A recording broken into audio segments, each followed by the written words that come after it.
All right, the second half of Powell, chapter 7.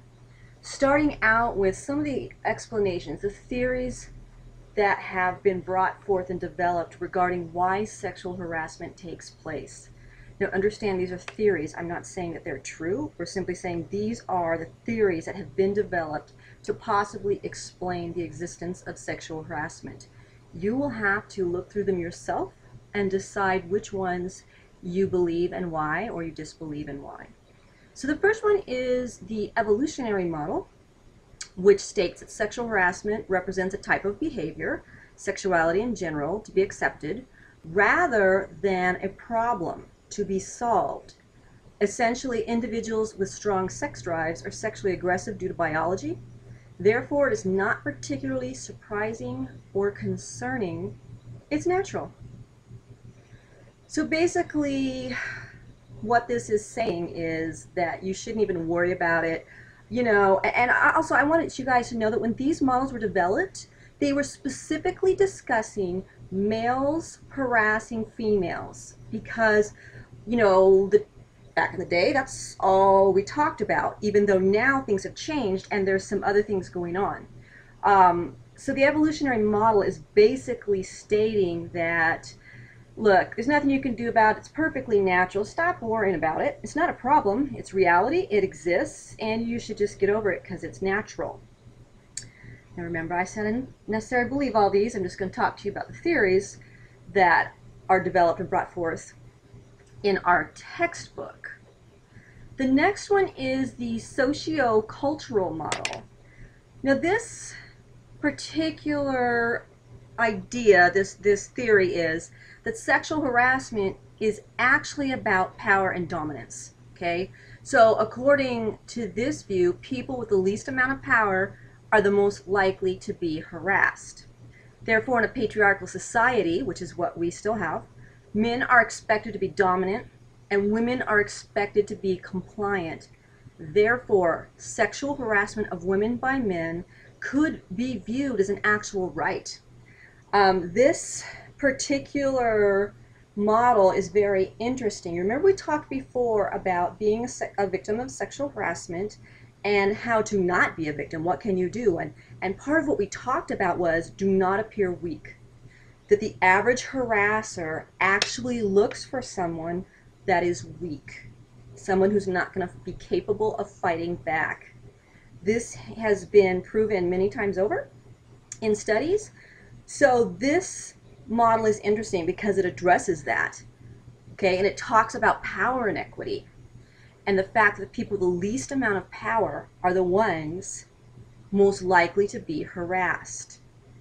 I think it's very interesting. Now, first of all, I'll confess to you that I'm terrible with movie names, if you guys haven't already noticed that. I try and reference them sometimes to give you some sort of current framework in our culture, and I'm just awful with the names. But there was a movie, and I believe it was Demi Moore who starred in it, and she was this powerful businesswoman, and she sexually harassed a man who had less power than her.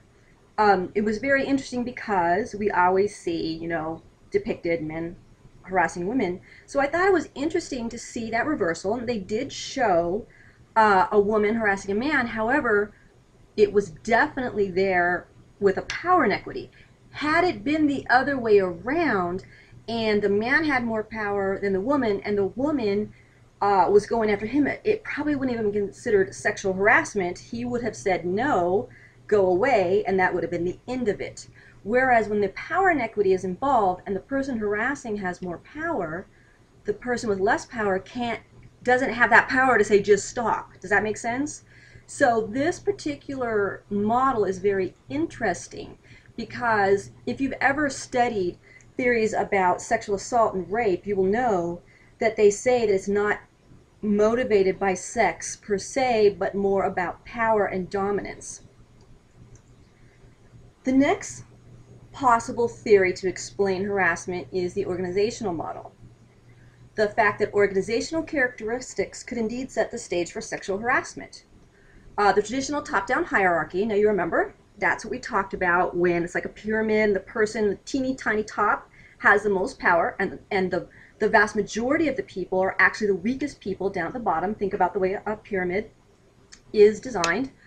So the traditional top-down hierarchy grants higher-level employees legitimate power over lower-level employees.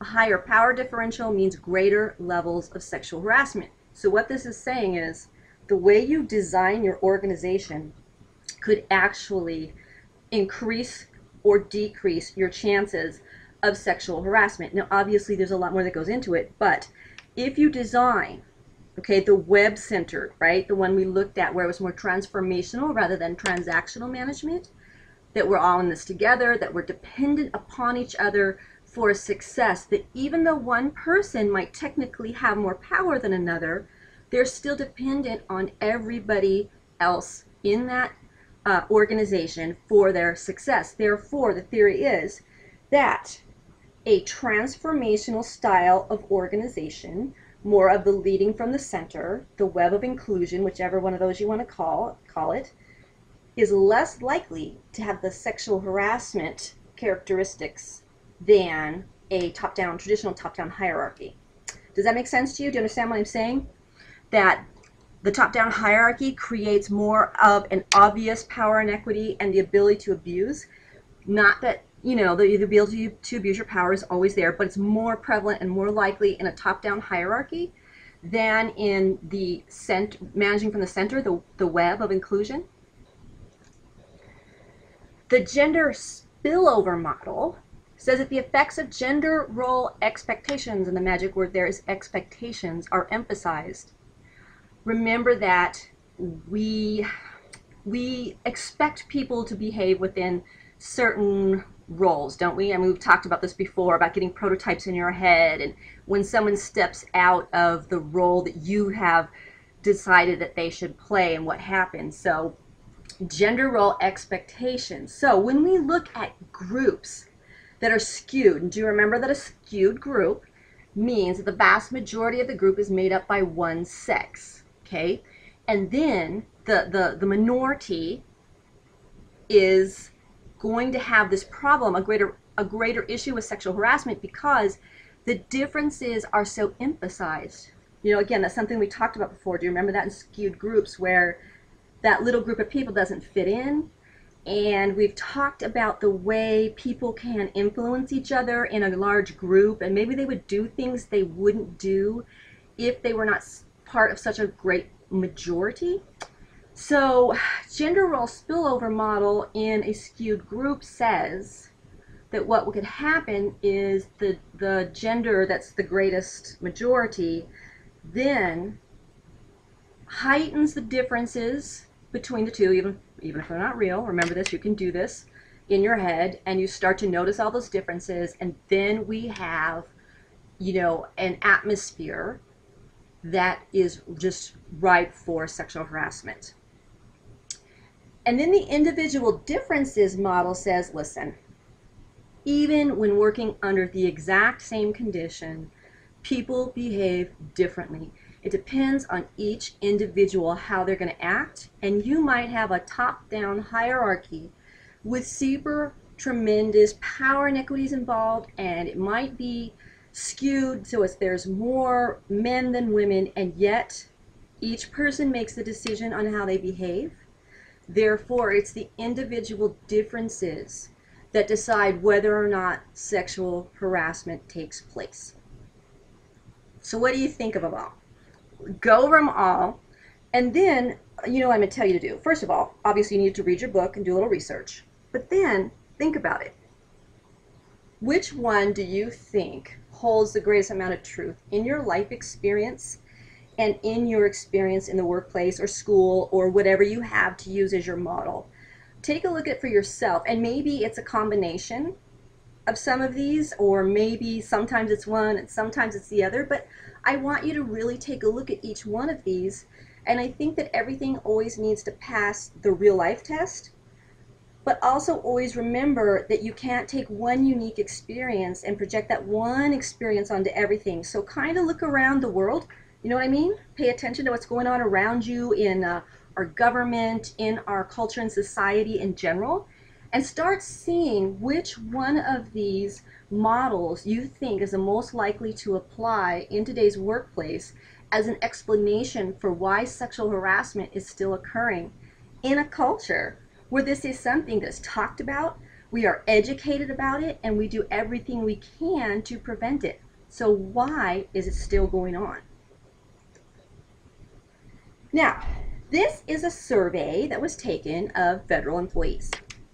This survey was, of course, about sexual harassment. So I want you to take a look at it because these are the statistics from the females. These are the statistics from the males. Green represents being harassed by the opposite sex. Okay? So these females were harassed by males, and these males right here were harassed by females. Then take a look at harassed by the same sex, and you'll see right here that 21% of the men who said they had been sexually harassed were harassed by other men, as compared to women, where only 1% of the people who were harassed, these women were harassed by another woman. And then the other sources, which might sound a little odd, but if you caught the note, it says sometimes there's like anonymous letters, so we don't know if the harasser was male or female. And how, honestly, that's very, very bizarre to me. But sure enough, one time in my little mailbox at work, I got an anonymous letter. Now, it didn't happen to be about me. It happened to be about another employee. But yeah, this person put it in my mailbox. I was horrified and went to my boss and basically holding it by the very corner, like, you know, I don't even want my fingerprints on this, and showed it to him, and I was very, very distraught. I didn't want anything to do with it. Hey, I'm not stupid. I want nothing to do with this, right? And he just shook his head and said, yeah, you know, the 4 or 5 of these were distributed. Now, here's the weird thing. I didn't know the male employee that it was about. I didn't even know who it was. So, very, very strange. And yet then I saw this and went, oh yeah, I actually got one of those anonymous letters. So weird as it is, yes, it does exist, and that's why you'll see those statistics. So if you're ever thinking, why do we always talk about, the book really tends to focus on males harassing females, take a look at the statistics. Now, one of the other factors that you kind of have to look at in this is how many men don't consider it harassment. Because remember, sometimes there's kind of like this culture of that men should be glad and happy and oh yeah, it's like something to be proud of that some gal at work was all over you. So what happens is sometimes men don't consider it harassment. It's more of a wink wink nudge nudge type of thing. So that could also skew this number lower, that some men really are sexually harassed but don't consider it sexual harassment, and that it could be a culture there where it's actually considered something to be proud of. So that could have skewed this number a little bit. Now, let's take a look at the power differential of the harassers. Okay, the first thing I want you to notice is this happy little asterisk that warns you that some of these numbers, if you add them up, might actually be over 100%, which might not seem like it makes sense. But the thing is, you could be the victim of more than one type of harassment or by more than one individual. So maybe you were harassed both by a superior and by a coworker. So therefore, this number could actually be over 100%. Does that make sense? Go with me on this one. Okay, so let's take a look at this.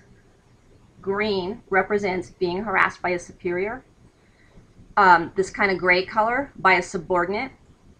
And the orange being harassed by a coworker, someone who is essentially at the same level or very, very close to the same level as you and doesn't have a tremendous amount of power over you. So take a look at those numbers. I found one of the things to be most surprising was harassment by subordinates. I cannot fathom. I mean, okay, first of all, I would never sexually harass anyone, okay? But let's just pretend and say I would. I cannot fathom being stupid enough to harass a superior, but there it is, right there. I did think, I really thought that via this particular form of research that we would have seen the green bar being much higher than it really is, which tells us that we've come a long way in our education and that these managers were highly trained, okay? But look at the work we have to do here. Obviously, all that fabulous sexual harassment training that we're taking is not enough, and we're not doing something right. Are we not giving them enough training, or is it that we're not giving effective training, the right kind of training, meaningful training, rather than instead of eye-rolling, oh my gosh, I can't believe I have to do this every year. You know, does that make sense? That it's not something that we're just blowing off. It looks like it is. It looks pretty much like a lot of people just consider it silly and it's not real and I shouldn't have to do this and who cares type of attitude, because obviously there is an issue, isn't there, with subordinates harassing subordinates. Is it the culture of the organization? You know, is that what's affecting it? It actually needs greater research. It's very interesting, and one of the reasons I was so happy that they used this particular study is because they're federal employees, and federal employees get a tremendous amount of training every year. Okay, this is not an optional thing. They are all over this, and yet look at the numbers on those coworkers. So very interesting to see why it is this way. Seeing that it is subordinates that are harassing each other the majority of the time. Very interesting study. Now, how much does sexual harassment cost? Well, let me tell you, sexual harassment, besides the fact that your employer needs to stop sexual harassment simply for the fact that it's illegal, it's immoral, and all that good stuff, of course that should be their top priority, but what about how much it costs? Take a look at this. In 2 years, $327 million. And where does that money come from? They're federal employees. It comes from our tax dollars. Ouch. That is an absolute nightmare. Now, every single employer is concerned with their bottom line. Therefore, even if they don't want to stop sexual harassment for the, and I use this in air quotes, the right reasons, the moral reasons, the correct reasons, every single employer has financial reasons to want to prevent sexual harassment in their organization. The cost to the individuals is huge. If any of you have ever been the victim of any type of harassment, and maybe even just, you know, a terrible boss that can't stand you and harasses you every day when you're at work, then you will know when they start talking about the cost to the individual, yeah, I mean, your physical health. Have you ever had a job where you were so miserable that you couldn't sleep at night?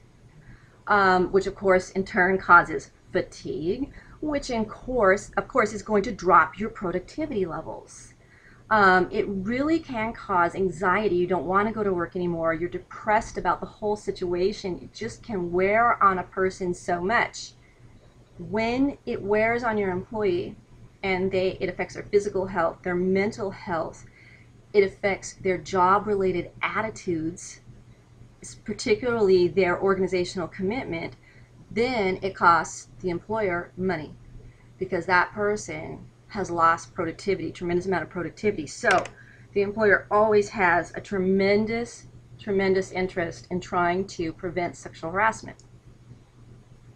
Now, moving from sexual harassment to workplace romance. Your book is very heavy in this particular chapter on workplace romance. And one of the reasons is because we've seen so many high-profile cases in the news over the last decade. The truth is, we know that employees date each other and have what we refer to as a sexual relationship. But I want you to know that is not always a reference to actual sexual intercourse, but a sexual relationship as in, and they call it romance, okay? But it's considered a sexual relationship, okay? So please don't mistake it if I'm using the term sexual relationship. It does not necessarily mean I am talking about two people engaging in physical intercourse, okay? So let's talk first of all about some of the theories of the causes of this. Sternberg's triangular theory of love. All right, intimacy, feelings of closeness and connectedness, passion, feelings of romance and sexual attraction, and the desire for sexual consummation. Desire for it. It didn't necessarily happen. And then the third phase would be decision commitment, the decision that you actually are in love with your fellow employee and you choose to make a commitment to maintain that love. This is such a complicated situation for so many organizations, and you really can't prevent it. You really can't. The only thing you can prevent would be a relationship where there's a power inequity. Okay, you can prevent that one. You can make that one against the rules, but you really can't prevent your people from dating each other. And there's always exceptions, of course, but it's pretty rare. And I'll tell you, since we did the whole NFL cheerleader thing, that is one of the places where there's a written contract that says you will not have a sexual relationship with any of the players, or I should say it probably says date them. But again, it's rare. The average employer knows that their people are going to date each other. It's going to happen, particularly in a very large organization. So the 3 stages of workplace romance: interpersonal attraction, romantic attraction, and then the decision to actually engage in that workplace romance. Interpersonal attraction is influenced by physical proximity. You guys, do you realize that most people who work full-time spend more time with fellow employees than they do with their own family? If you think about the number of hours a day that you're at work compared to the number you're at home, and the fact that when you're at home, you have to sleep, and you may have to do chores and errands that are outside of the home, and you may have other commitments outside of the home. Therefore, the average employee spends more time with their coworkers than they do with their own family. Physical proximity, location of the employee's areas of work. Functional proximity, the closeness that results from the actual conduct of work. Generally speaking, employees with higher physical and functional proximity are more likely to be attracted to each other. You're spending all your time together, you're working together, and let's face it, when you're at work, you can't be rude and nasty. You have to put on a better face, right? The average person, you can't just say whatever you're thinking. You can't get mad and spew 4-letter words. You have to be on your best behavior. And that can be really enticing. You're spending all this time with this person. They're fabulous and wonderful. Well, of course they are. They're at work. You know, it can be like a false relationship. Does that make sense to you? It can look really good because they're at work and because you just have so much in common. Well, no, you just have in common what's right there at work. One of the ways that an employer actually can start to thwart this if they see it happening is to eliminate physical proximity and functional proximity. And you can do that. It's really not that difficult in a large organization. In a small one, it could be. In a large organization, if a good manager is keeping an eye on this and sees something that starts to look like this could be trouble, you can easily reassign your employee. It's not that you did anything wrong. What are you talking about? You're so fabulous. I need you on this project over here. Oh, but I'm not, I don't care. You're so great. I need to move you. I need your expertise. You're going to have to go work on this project over here. And a lot of times that's all it takes, is to eliminate the physical and functional proximity. And a lot of times you can thwart that fabulous romance if there's a reason why the manager is looking at it and saying, I don't like what I see, particularly if one of them is married. So, development of workplace romances is caused by individual attitudes towards workplace romance, okay? Does engaging in a workplace romance fulfill one of these needs? Job motives, ego motives, or love motives?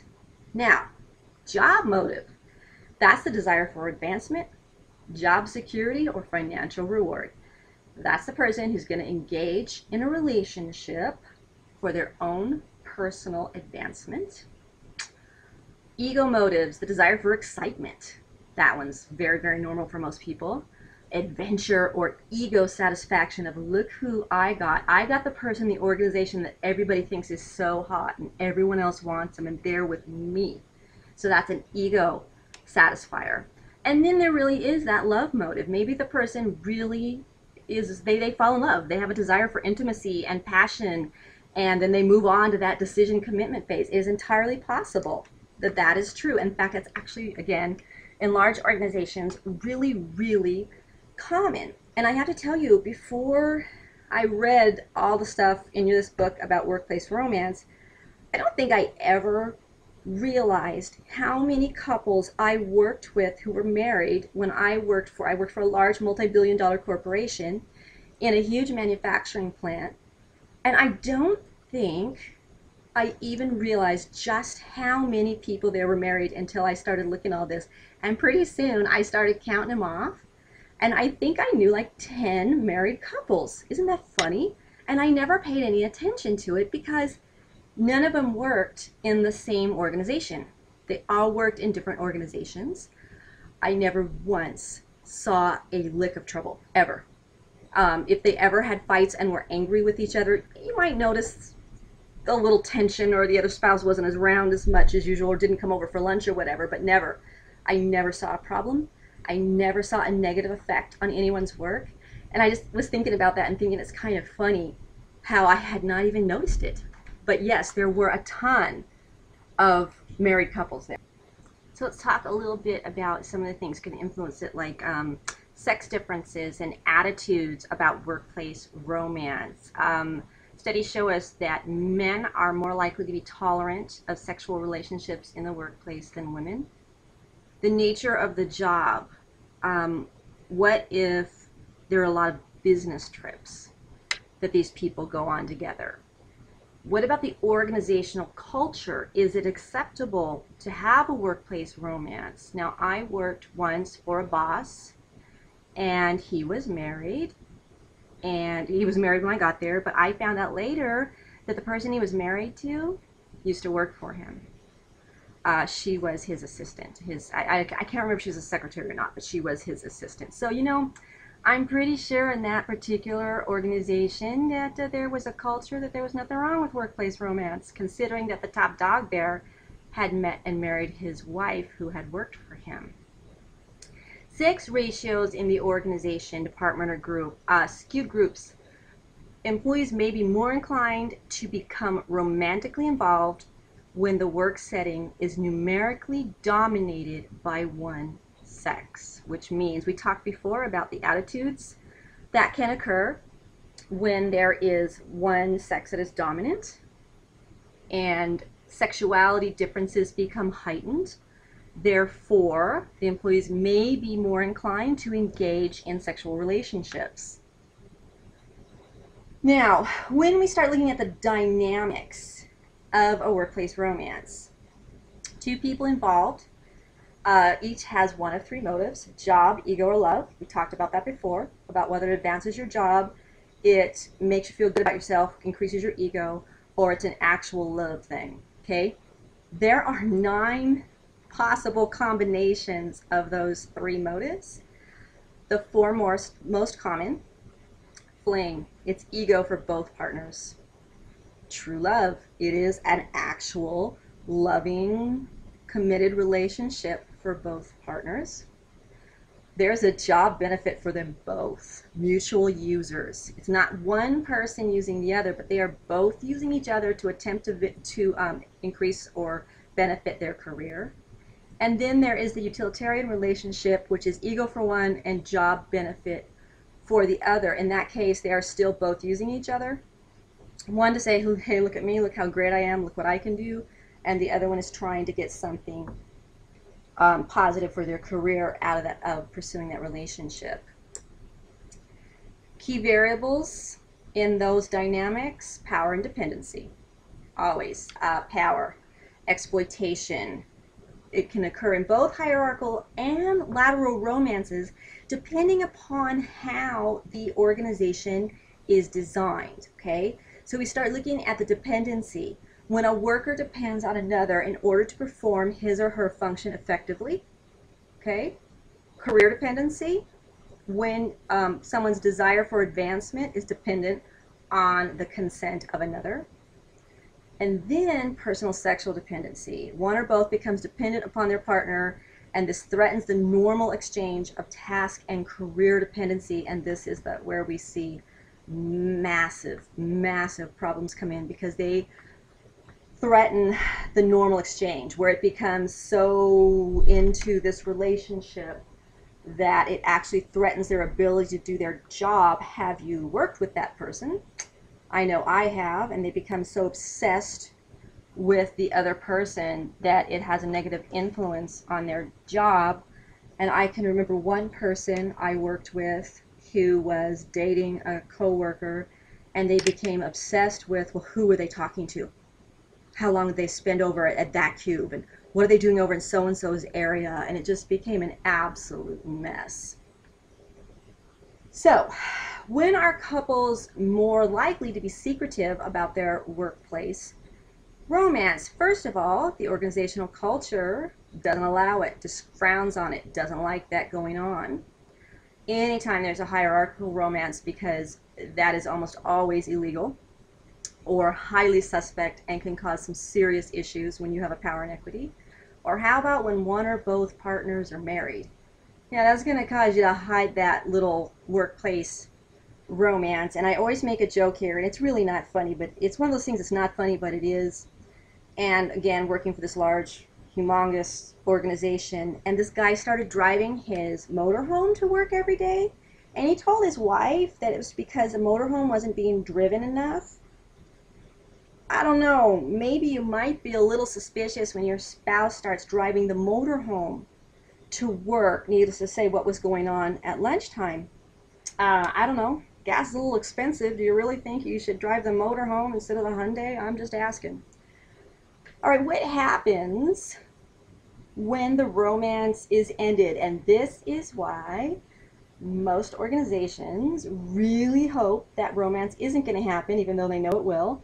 It's because what happens if it isn't a love match? You don't fall madly in love and get married and live happily ever after. Obviously there is a potential for massive problems, okay? And one of the ones that's the worst is the potential for sexual harassment. What happens when two employees are dating? Oh, they're so happy, yay, and then they break up, but one of them can't give it up, okay? And they want to continue the relationship and the other does not. And then they proceed to keep pursuing this person at work. Now remember, we said the number of times that you can ask a coworker out and they say no before it becomes sexual harassment is one time. So, do you see the potential for sexual harassment in the workplace here? Do you see why employers wish that they could ban people from dating even though they know they can't? The potential for disaster is tremendous. I mean, we hope that both people will be mature. If you choose to engage in a workplace romance, you have to be aware of the fact that you could break up. This could not end well. And you will have to go to work, and everybody will know, and this person will still be there. And you may have to interact with them on a daily basis and still get your work done, and in order to be productive and keep your job. And I always say, is any date worth your career? And I hope the answer is no. That being said, ask me where I met my husband. That's right, we met at work. However, we did not work in the same organization. We did not work for the same people. And again, it was a massive corporation, and people could date within that corporation. And if it didn't work out, it really wasn't that difficult not to see the person. So as long as you weren't stupid enough to date within your own department, which I'm trying to remember, and I don't think I remember anyone doing that, it really wasn't a problem in that particular company. But I think you can see that the potential for issues is most definitely there. So, workplace romances. Let's talk about the consequences, both good and bad. And did you know that there can be good consequences. A lot of times married couples that work for the same organization actually have higher productivity and greater job satisfaction and a greater commitment to the organization. They both work there. They ride to work together, they have lunch together, and they ride home together. It can actually be positive. Now, on the other hand, of course, if things don't go well and people break up, we could see the opposite, and we could see their productivity decrease. We could see less job satisfaction and less organizational commitment and sexual harassment. So it kind of depends on the situation and what goes on. When those people get married, that's usually a good thing for the organization. Should they get divorced, it's a bad thing for the organization. When you are happy in your personal love life, you are generally a happier person at work and more productive. Now, the place where we see these relationships, even if it's a positive sexual relationship, the people are all happy, it's all good, it never seems to work out statistically if one person is mentoring the other. That is viewed very negatively by other employees. Even if it's not a boss subordinate situation, you could mentor somebody who is a colleague. They are the exact same level as you, but you might be mentoring them because you have more experience or whatever. Yeah, that one doesn't work out well. And when you have a mentor who's dating their protege, the mentoring relationship needs to be dissolved, and the people need to be given a different mentor. That does not work out well, both for the attitude of the people around them, and actually, for whatever reason, the protege does not get the same amount of mentoring and training. At least that's what the statistics bear out. And of course, you always have to worry about coworker reactions, because you don't want a sexual relationship in the workplace to have a negative effect on coworkers and actually drop their productivity because they're so busy complaining and worrying over this workplace romance that's going on. And always managerial response. Again, same thing. We want productivity. Remember, it's business. The bottom line is the bottom line. We want productivity up. So it just depends on the culture of that particular organization and how people feel about dating in general, or sometimes even that relationship specifically, depending on the situation. Because sometimes you work and you don't care. This person's dating somebody from over and shipping and receiving like you care. It doesn't affect you.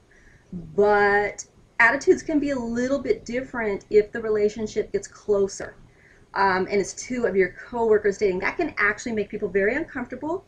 If two of the people you work with on a regular basis, every day you see them both, and they start dating, a lot of times people don't like that. I would be one of them, because it gets weird.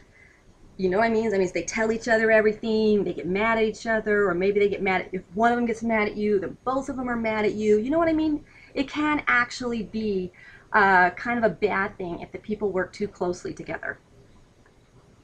So, how do we go about making the work environment comfortable for all, which is what I was just talking about? First of all, always a zero tolerance policy against sexual harassment. Always 100% not acceptable. Train managers not only how to handle it, but to actually recognize sexual harassment, because remember, as people, it is simply normal to project your own feelings and beliefs onto others and assume that they feel the same way you do. So maybe if you don't consider something sexual harassment, you will assume that others don't as well. And in reality, we know that everyone's thresholds are different. People come from different backgrounds and have different feelings. So it is important to train your managers how to recognize sexual harassment.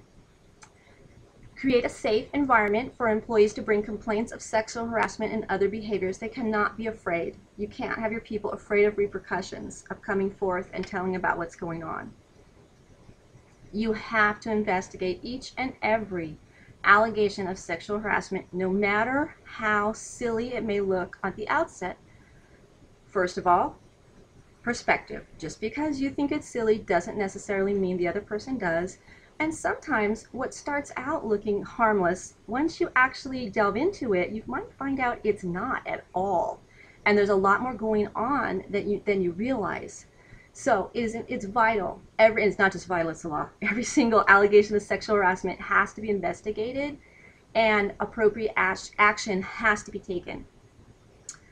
offer counseling to employees who need help in handling sexual or other types of harassment and workplace romances.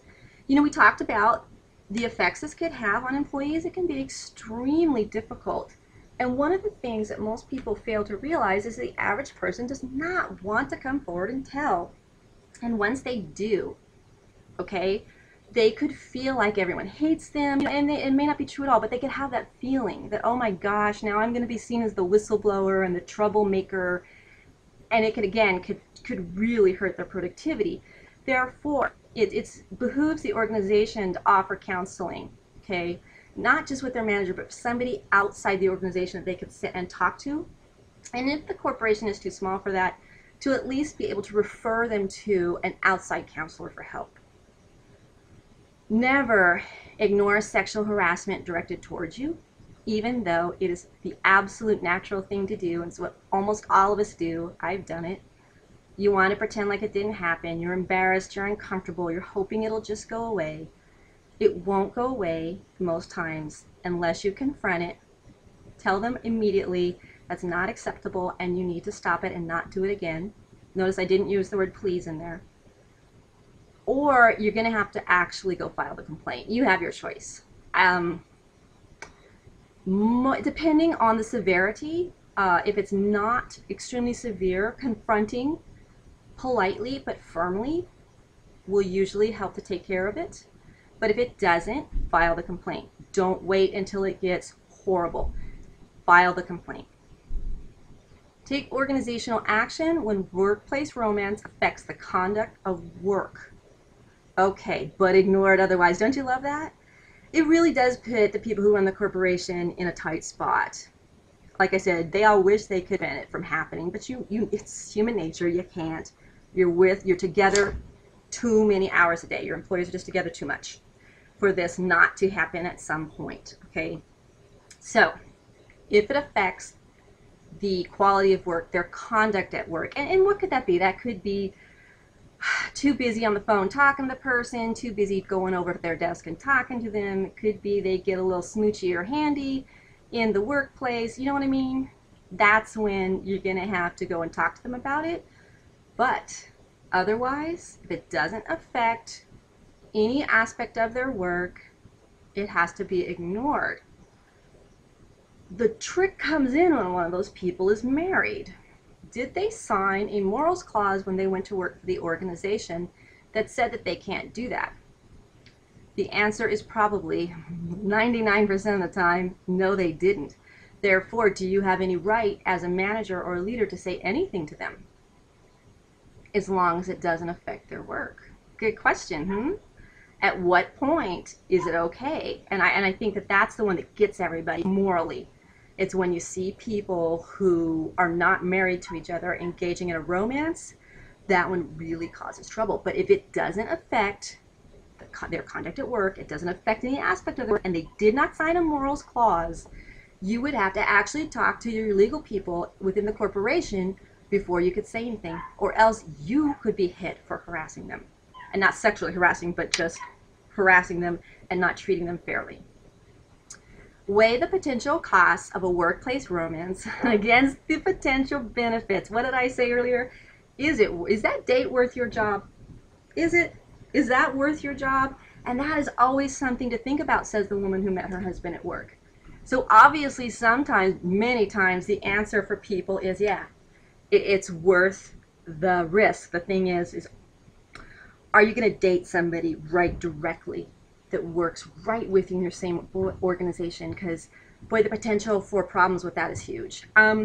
If you are going to date somebody in the workplace, you really actually need to have a discussion about what will happen after you start dating and what if it doesn't work out. And those are uncomfortable conversations, because when you first start dating somebody, you know, everything's fabulous and wonderful and they're just the best thing ever and it could never go wrong. I say laughing so hard, right? We all remember feeling like that, don't we? And then a few weeks or months later you're looking back going, ew, what was I thinking? That potential is always there and it does have to be weighed. So that's it for chapter 7. I want you to go to your personal forum real quick and give me a new thread that says ego motives. Ego motives. That's all you have to do. And then I can give you your points for the week.